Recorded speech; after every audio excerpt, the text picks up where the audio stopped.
Bonjour à tous, c'est Jenny Garden, j'espère que vous allez bien. Je reviens vers vous pour vous transmettre, en tout cas vous partager le message d'un runner homme pour sa chaser femme. Et je les remercie tous les deux de m'avoir autorisé à partager ce message.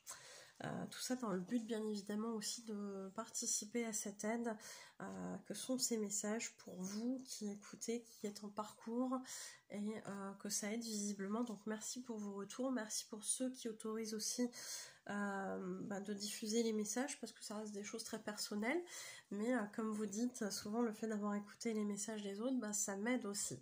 Donc ça c'est chouette, merci pour ce retour et merci pour vos partages. Ici on a une question pour le runner et si vous aussi vous avez des questions à poser, que vous souhaitez bénéficier de cette prestation, vous avez toutes les coordonnées sous la vidéo pour me joindre. Alors, la question ici c'est: va-t-il se défaire rapidement de cette emprise? Donc ça c'est par rapport à sa tierce, chantage, mensonge et revenir pour s'engager auprès de moi. Alors ici, je regardais parce que j'avais pas mis que c'était la réponse à la question. Alors ici la réponse c'est: ce que tu me demandes est compliqué. J'ai des liens de vie antérieurs avec plusieurs personnes qui sont encore assez forts. C'est ce qui explique cette emprise, notamment de ma tierce et de mes enfants. Oui, il y a du karmique, aussi bien chez le chaser que chez le runner. Donc il y a du karmique, où il faut régler, couper parfois des liens, parfois effectivement aussi couper des liens d'emprise, dans une ou plusieurs vies antérieures. Donc oui, c'est des choses qui sont à faire.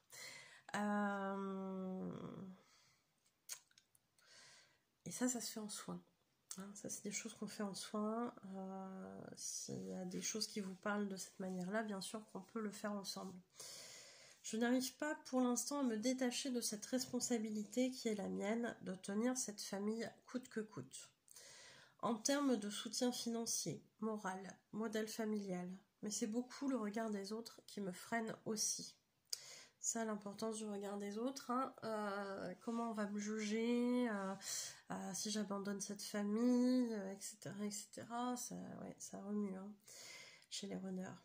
Je n'imaginais pas un jour vivre cette relation telle que je la vis, ou plutôt subie aujourd'hui. Je souhaiterais quelque chose de beau, d'idyllique. Et là, j'ai l'impression d'être en prison avec des codétenus qui m'en veulent pour tout, alors que je n'ai rien fait de mal et que j'essaie de faire du mieux que je peux. C'est frustrant et je subis sans cesse des reproches. Alors, bon, l'image de la prison et des co-détenus, je trouve que c'est quand même assez costaud, mais ça peut être effectivement un ressenti qu'a ce runner, donc il n'y a pas de souci, ils sont libres d'exprimer les choses comme ils le ressentent lors des canalisations, bien sûr, mais pour vous dire à quel point ça doit être très compliqué de son côté, effectivement. Je ne fais jamais rien de bien malgré les efforts que je fais tout le temps. J'en ai plus que marre et cela joue sur mon moral et me déprime. Donc oui, il y a certainement des reproches. On a aussi ici une blessure de rejet, puisqu'on est chez le runner. Donc la blessure de rejet, c'est je fais pas les choses suffisamment bien, je suis pas quelqu'un de suffisamment bien, etc., etc. Donc là, il expérimente pleinement cette blessure de rejet, du coup, avec sa famille en l'occurrence, mais peut-être aussi dans d'autres domaines de sa vie, je sais pas. Je dois travailler encore sur moi afin de clore ce karma avec eux, et cela me prendra un certain temps.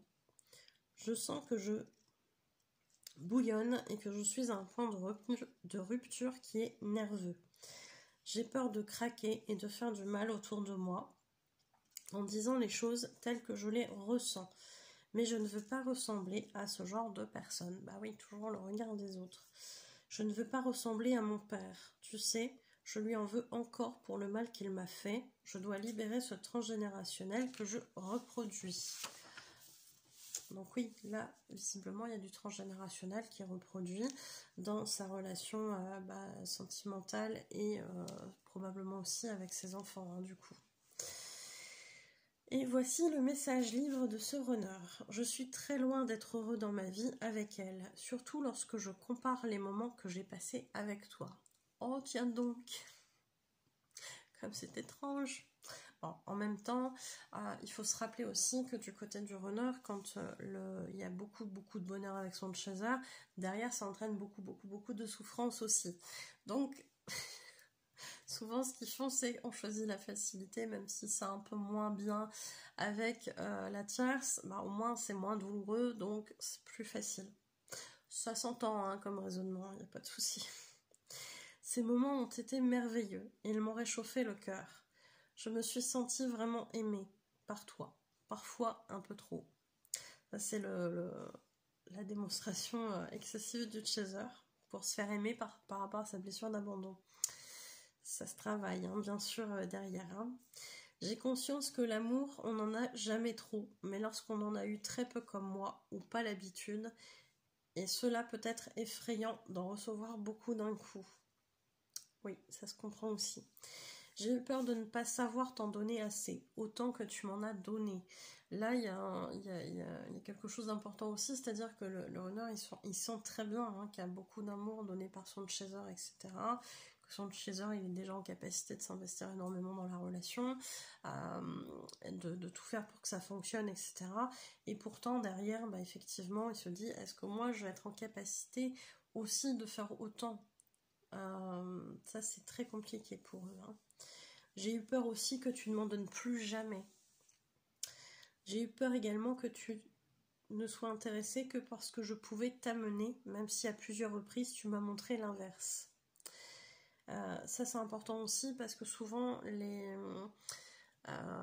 dans l'entourage du runner il y a eu beaucoup de profits, c'est-à-dire que les tierces, qu'elles soient sentimentales ou pas, ont toujours profité du runner, de ce qu'il pouvait amener en termes financiers, matériels, en termes de temps, etc. Enfin, il y a toujours une forme d'abus en fait. Hein.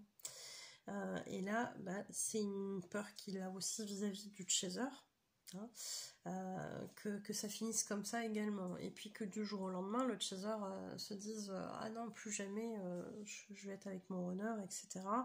Ça, c'est une très très grande peur du côté runner. Après avoir vécu des choses très intenses, un bonheur absolu, comment je vais faire si mon runner me quitte ? Ça sera très douloureux. À chaque fois qu'on m'a montré de l'attention ou de l'amour, à chaque fois dans le passé, j'ai fini par être trahie par la personne. Je t'avoue que j'ai eu peur de cela avec toi, même si au fond je sens que tu n'abuseras jamais de moi.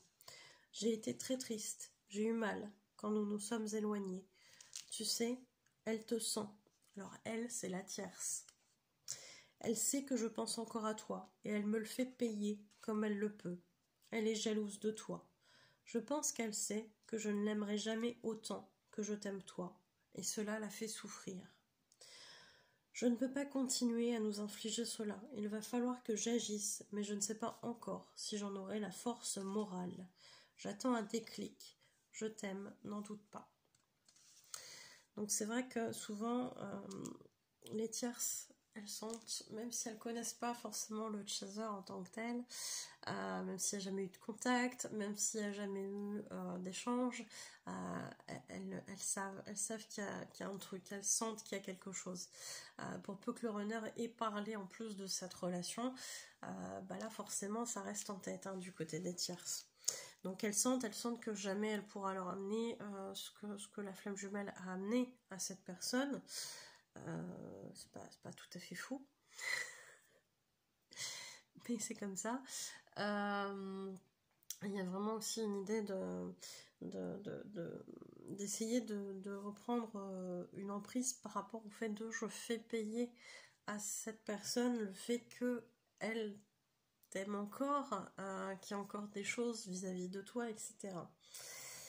c'est vrai que c'est pas évident ça. Hein. Donc il y a besoin d'un déclic effectivement pour ce runner, mais encore une fois, il faut qu'il l'ait, ça peut mettre du temps, ça se fait pas tout de suite chez les runners. Hein, ça malheureusement vous le savez. Donc c'est des choses qui vont se faire probablement par la suite, mais là pour l'instant il n'est pas encore assez fort, il n'est pas encore assez parti dans ses guérisons pour pouvoir se détacher de cette tierce et peut-être aussi de ses enfants, je sais pas, hein. Tout dépend du contexte familial bien évidemment. Parfois il y a aussi du toxique hein, chez les enfants, hein, ça peut arriver, c'est pour ça que je dis ça. Hein. Bon, dans tous les cas, j'espère que ce message vous aura aidé. Je vous souhaite une belle journée ou une belle soirée. Merci de m'avoir écouté et je vous dis à bientôt. Prenez soin de vous.